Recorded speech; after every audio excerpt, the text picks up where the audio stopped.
Hey guys, Arleesha here and welcome to another video. I am so excited for lots of things. I'm so excited to be making content for you again. I hope that you guys all had a nice April. Our month was good. It was nice being able to take the time off to focus on my daughter's schooling and also play ridiculous number of hours of Animal Crossing. So it was a good month overall, and I'm excited and ready to get back into things, and I have so much to share with you, starting with this Mijello Mission Gold Pure Pigment set. If you've seen some of my recent videos, I've actually talked about this set before because I have had it for a couple of months now and I've used it for a few things. And I hadn't done a dedicated video for these paints.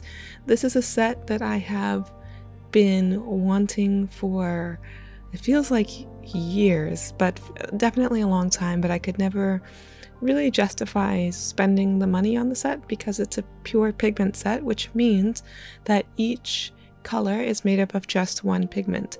Now that's not necessarily super unique to watercolors or in watercolors. With this specific set there are lots of watercolors that are made up of just one pigment, but here we have Mijello paints, which often are kind of known for some colors being made up of 2, 3, 4 pigments, and they're very beautiful, vibrant colors, but we have that in just single pigment colors, which is really exciting. Now this set is technically originally made to be paired with a specific palette that Mijello makes, and how that works is you would put a little bit of multiple colors into each well to make some of their pre-made colors that are normally made with multiple pigments. I know that sounds a little bit confusing, but I'll leave a link to a couple videos by some fellow artists here on YouTube that I love who have featured this setup in that other palette. But for me, I wanted each color to be in its own well individually, so I got a different Mijello palette, and this one holds 36 colors, something really close to that, and I believe this is like a 34 color set. It also has black and white, which I will not be putting into this palette. So there's a couple empty wells, but anyway, I was really excited about these paints. I did have the more common Mijello 36 color set that is made up of lots of different colors, not just the single pigment ones. And I had that one for a while, but for whatever reason at that time, the paints just weren't working for me. And I ended up selling that set to a friend, so I haven't had any Mijello paints for a long time. So I was really excited about getting back into the brand. This set I got on eBay at a discounted price. I had been kind of keeping my eye out for these paints for the pure pigment set. I found it on eBay, slightly used at a reduced price, and purchased them. So that's really exciting, and now I can share them with you today. I've used these paints in some of my limited palette videos, and I'll leave a link to that playlist in places where links go. I'm going to be swatching these colors today in my sketchbook. This is actually my Etcher Labs cold press 100% cotton sketchbook. This sketchbook is pretty new to me, and I will be doing a video on this sketchbook probably next month. I have some products that I'm excited to share with you guys, not necessarily in a review format, but just like a product showcase sort of thing where we can just kind of hang out and geek out about art supplies. So that's the plan for future videos as well as this one.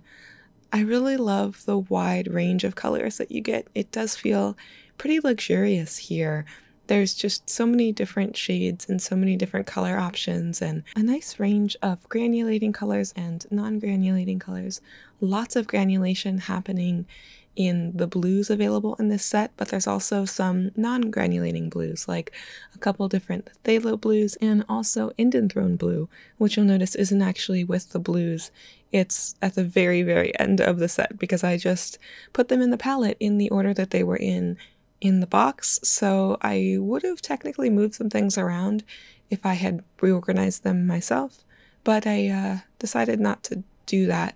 Anyway, it's fine. The range of colors is really fun here. I like that these colors feel so clean and vibrant. I'm a sucker for ranges with lots of reds, and this set definitely has a lot of reds.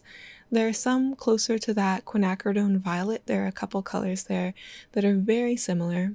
Not necessarily exactly the same, but those are really similar. And then there's a couple in the yellow ochreish range where there's like a yellow iron oxide and a yellow ochre and something closer to like a raw sienna. So there's a little bit of overlap in the colors there. So while I don't necessarily think that you need all of the colors in this set, I do think that it's really interesting to have that range. And if you consider using it for putting together that larger set that I mentioned, where you are mixing the pigments to make some of Mijello's other colors, I don't know, I guess it could be interesting and convenient to have all of those things. Or if you're planning to use these tubes to make smaller palettes and you know that you really like particular colors. Anyway, I just feel like it's a really versatile range and there are lots of different ways that you could use these paints, and that's definitely what I've been doing. I have found that there are a couple of colors that I love extra amounts. I like that there are different granulating blues in this set. So there's blues that are closer to cobalt, and then a couple different temperatures of like a cerulean blue and cobalt teal, and it's really fun playing with those granulating blues. I'm using a lot of that in this piece. To shift over and talk about this piece a little bit, I'm using the Stonehenge cold press watercolor paper. I believe this is also 100% cotton. I've had this pad of paper for a long time, and every time I have gotten this paper out and used it, I have struggled, but I wanted to give it another shot and try it again to see if the struggle was just where I was at, or if it was the paints I was using, or if it was the paper. And I think that after this test with this piece, I am going to go ahead and say that it's the paper. This is a 7 by 10 inch block, so it's only gummed on the two sides. The top and the bottom are not gummed, so it makes it a little bit easier to get the paper off of the pad. But you can have some warping, which is okay if you give it a couple of days to dry completely, which is usually what I do with paintings on watercolor blocks, or even if my painting is just taped down, I try to let it dry at least overnight, and that will reduce any buckling, especially if you think your painting is dry after like an hour or so. Just giving it overnight to completely dry will really help to flatten out your paper. That's a question I get sometimes, so I figured I would just talk about it here. Moving back to what I was saying about this paper, I have been really liking cold press papers lately. There's something about the texture and how the paints move on that textured paper that I've been just having a lot of fun with, but this is not my favorite cold press paper. Definitely not my favorite cold press paper. I found that when I was working in layers, there was lots of subtle lifting of underneath layers, which was causing me to lose a lot of those organic watercolor edges, especially when I was getting closer to the end. So there are lots of areas where there's not a lot of visible texture. There were some instances where I would drop in a little bit of water into my wet paint to kind of cause that to bloom and get some interesting textures, but the paper was just like, nah, I'm gonna dry pretty flat here. So I lost a lot of my textured areas working on this paper.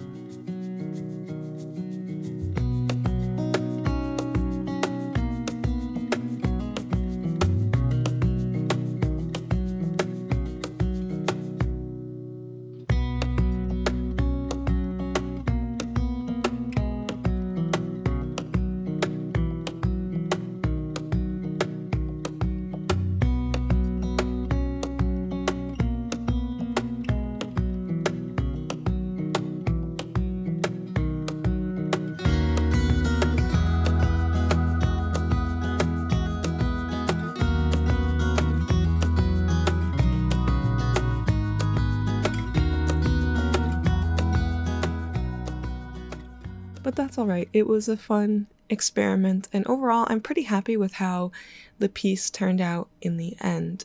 This piece is the high-res digital download on Patreon for the month of May, and that is available to patrons now. So if you would like to download the high-resolution scan of this painting, you can check out my Patreon page, where that is available for patrons at the $5 tier and up.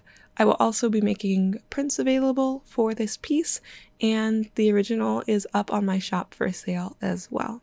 One of my favorite combinations of colors is phthalo blue with just a tiny bit of yellow in it. So it gets a little bit green, and it's one of my favorite things to paint, especially in skin. And I know on this one I focused more heavily on the blue of the skin tones here. I've been trying to push myself even more with loosening up and allowing things to be more abstract, which may seem a little bit silly because loosening up is kind of what I do, but every time I paint, I think about how the painting could have been even looser, and I could have been even more adventurous with the textures and just have even more of that organic flow.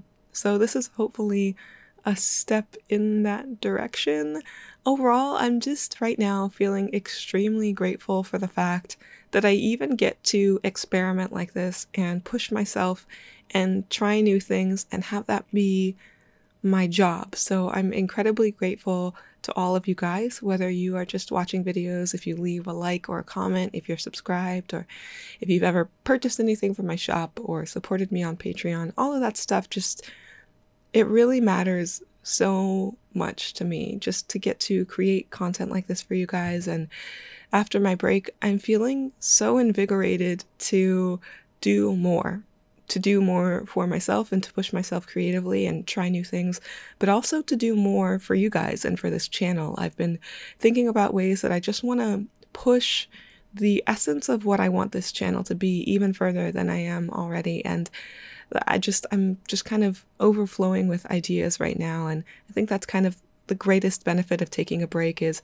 it's just that resetting of the mindset. Sometimes I get so stuck in doing things a specific way, you know, week after week, and not really pushing myself and wanting to raise the bar and just do more and more. And it's just exciting, and I'm excited to share new things with you, to bring new things to you guys, and it's all good stuff. I didn't really talk about these paints hardly at all, did I? I like them. I like them a lot. That's why this is not a review. It's just me getting things out and showing them to you. The colors, I basically said everything that I wanted to about these paints. The colors are vibrant, they feel clean. I love the amount of granulating colors here. There's granulating blues, and we've got some granulation in the mineral violet that's available as well.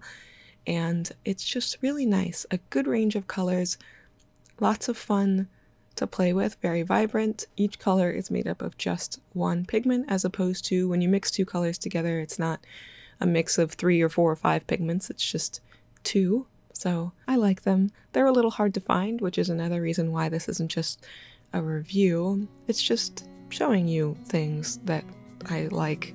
Yep, okay, thanks for joining me, guys, and for hanging out. I hope that you're all doing well, and I will talk to you, very soon. Okay, I'll talk to you very soon. Okay, bye. Wish that I could stay in this moment forever, so I can hold you in my arms. I will carry you on my shoulders as long as I'm able. Scare the monsters